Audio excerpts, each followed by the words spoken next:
Perkenalkan, nama saya Nurul Anissa dari jurusan Ekonomi Pembangunan kelas B Universitas Negeri Makassar. Saya di sini akan memaparkan tentang tugas akhir mata kuliah kewirausahaan. Yang pertama yakni hal baru yang saya dapatkan selama perkuliahan milenial pandai finansial ini. Hal baru yang saya dapatkan selama perkuliahan milenial pandai finansial ini yang pertama yakni bahwa mindset seseorang adalah hal yang paling penting untuk melakukan sebuah usaha baru. Yang kedua yakni seseorang harus memiliki pengetahuan finansial seperti akuntansi, investasi, mengerti tentang hukum atas usaha yang dijalankan serta mengerti tentang hal-hal yang berkaitan dengan perpajakan. Yang kedua yakni 80% dari usaha yang didirikan pada tahun pertama itu mati atau tidak dapat berkembang, sedangkan 80% dari 20% lainnya tersebut itu mati pada tahun kedua.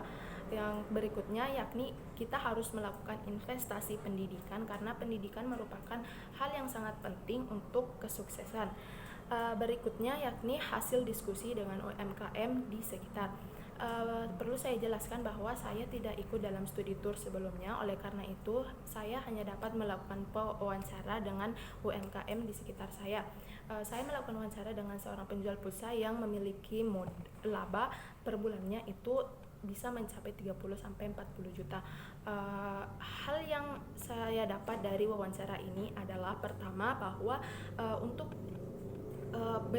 orang yang melakukan pengusaha ini melakukan usahanya di saat orang lain belum memikirkan akan adanya usaha ini. Jadi masih sedikit orang yang melakukan usaha ini sehingga usahanya bisa sukses dan dikenal oleh banyak orang.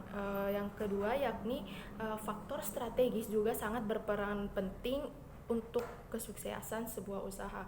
Penjual pulsa ini terletak di jalan raya sehingga banyak orang yang tahu posisi dari penjual pulsa ini. Selain itu banyak juga akses yang gampang untuk dicari dan juga gampang untuk ditemukan.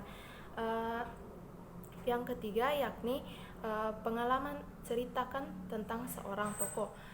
Tokoh yang saya jadikan teladan di sini yakni Imam Utsman. Imam Utsman sendiri adalah salah satu dari pendiri Ruang Guru.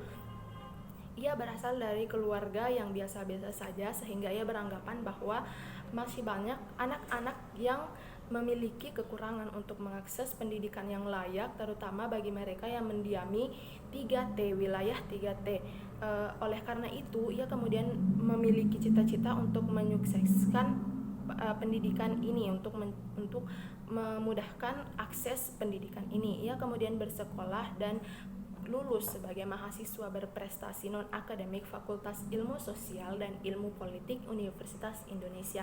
Dengan kelulusannya ini, dengan prestasinya ini, ia kemudian melanjutkan studinya di luar negeri dan dari alih-alih menetap di luar negeri dan bekerja untuk menghasilkan penghasilan yang banyak, ia kemudian pulang ke Indonesia, mengabdikan ilmunya di Indonesia dan juga ia membantu pemerintah Indonesia dalam mengembangkan dan memajukan pendidikan yang ada di Indonesia ini dengan membangun salah satu platform yang kemudian menjadi 5 top startup 50 terbesar yang sangat berpengaruh di Asia dan juga terutama di Asia Tenggara. Setelah hal tersebut, saya akan memaparkan tentang kesimpulan pola pikir yang saya dapatkan dari hasil analisa saya.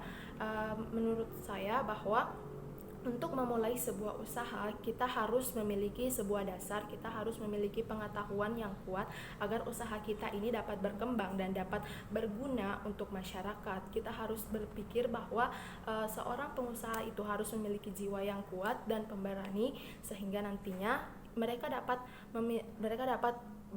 berguna bagi masyarakat sekitar dan berguna bagi masyarakat yang nantinya akan membutuhkan jasa-jasa mereka. Itulah tadi tugas saya. Terima kasih.